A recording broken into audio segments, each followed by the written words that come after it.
শুভেন্দু অধিকারী বিরোধী দলনেতা কলকাতা এয়ারপোর্টে সোমবার দুপুরের বিমানে বাগডোগরার উদ্দেশ্যে রওনা দিলেন বিরোধী দলনেতা শুভেন্দু অধিকারী। জ্ঞানেশ কুমারকে কালো পতাকা প্রসঙ্গে চোরেদের অসভ্য বর্বর পার্টি এসআইয়ের বিরোধিতায় মুখ্যমন্ত্রী তাদের দলের কার্যকলাপে সবাই বিরক্ত। সুপ্রিম কোর্টের বক্তব্য থেকে স্পষ্ট। ধর্ণা মঞ্চ থেকে মুখ্যমন্ত্রী করা মন্তব্য, একটা কমিউনিটি যখন জোট বাঁধবে 1 সেকেন্ডে সব শেষ করে দেবে। মুসলিম কমিউনিটি এখন হুমায়ুনের পেছনে জোট বেঁধেছে। সাম্প্রদায়িক উস্কানিমূলক কথা মুখ্যমন্ত্রীর মুখে সাজে। কট্টর সাম্প্রদায়িক কার্ড খেলেই তারা জিতেছেন। ওয়েস্ট ইন্ড হোটেলে রাজীব কুমার যাওয়া প্রসঙ্গে অত্যন্ত অনৈতিক কাজ করছে। ডিজির বাংলো দখল করে রেখেছেন, এখনো সাংসদ হননি, যেভাবে তাকে সবাই স্যালুট করছে অনৈতিক। রাষ্ট্রপতি জ্ঞানেশ কুমার শহরে আসা প্রসঙ্গে স্বরাষ্ট্রমন্ত্রী নীতিন নবীন এদের হেলিকপ্টার নামতে দেয়নি। নন্দিনী চক্রবর্তীকে কেন সাসপেন্ড করা হবে না? রাষ্ট্রপতির সঙ্গে যা হয়েছে এর আগে প্রধানমন্ত্রীর সঙ্গে একই জিনিস আমার সামনে হয়েছিল। কলাইকুণ্ডাতে আমাকে ডাকার জন্য প্রধানমন্ত্রীকে অপমান করা হয়। মানুষ জাগুন, মানুষকে জাগতে হবে। পয়লা বৈশাখের পর যে কোনোদিন নির্বাচন হবে, কিছুদিনের মধ্যে আমরা সেই নির্ঘণ্ট পেয়ে যাব।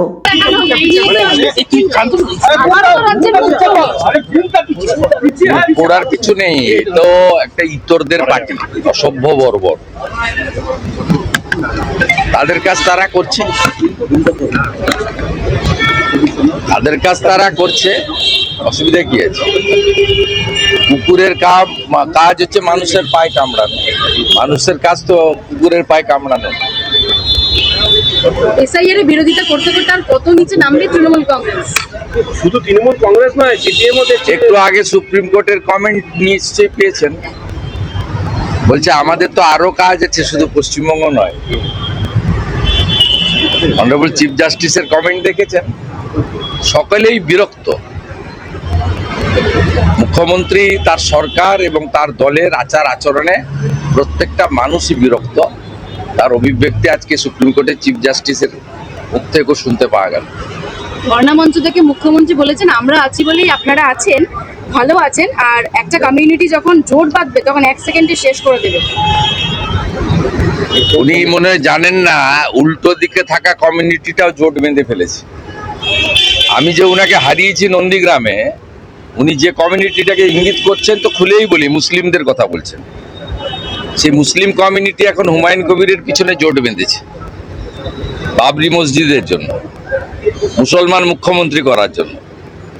আর অনেক আগে উনি যাদেরকে বলছেন আপনারা বাড়ি থেকে বেরোতে পারবেন না, দেখে নেবে ইত্যাদি, সেই কমিউনিটিও অনেকটাই জোট বেঁধেছে গাঁগঞ্জে। এবারে বাকি কলকাতায় আছে, কলকাতার হিন্দুরাও এবারে জোট বেঁধে ভোট দেবে। এই ধরনের সাম্প্রদায়িক উস্কানিমূলক কথাবার্তা এই মুখ্যমন্ত্রীর মুখেই সাজে, কারণ তিনি সবসময় এই কার্ড খেলেই নির্বাচনে জিতেছেন। 2021-এ সিএ কে এনআরসি বলে মুসলমান খেপিয়ে জিতেছেন। 2024 সালেও একইভাবে কট্টর সাম্প্রদায়িক কার্ড খেলে জিতেছেন। হুমায়ুন কবির নিজে স্বীকার করেছে যে মুখ্যমন্ত্রী তাকে দিয়েই বলিয়েছিলেন শক্তিপুরে, বহরমপুরে, যে আমরা এখানে 70, অন্যরা 30, চাইলে কেটে ভাগীরথীতে ভাসিয়ে দেবো। ওটা উনি বলে স্বীকারই করেছেন। এটা আমার কথা ছিল না, এটা মুখ্যমন্ত্রী আমাকে বলতে বলেছিল ইউসুফ পাঠানকে জেতানোর জন্য। প্রাক্তন ডিজিকে অতিরিক্ত দায়িত্ব দেওয়া হলো, আজকে বৈঠকে গুরু দায়িত্ব পাচ্ছেন ডিজি রাজীব। অত্যন্ত অনৈতিক কিছু কাজ করছেন তিনি। এখন ডিজি নন, অথচ ডিজির বাংলোতে বসে আছেন। 1 নম্বর, ঘাড় ধাক্কা মেরে বের করানো উচিত। দ্বিতীয়, আজকে যখন ওয়েস্ট ইন্ড হোটেলে উনি যান, উনি এই মুহূর্তে এমপিও নন। বিকেল 3টের পরে যদি সার্টিফিকেট পান তখন এমপি হবেন। তখনও এমপি হবেন না, যতক্ষণ না রাজ্যসভায় ওথ নিচ্ছেন ততক্ষণ এমপি হওয়া যায় না।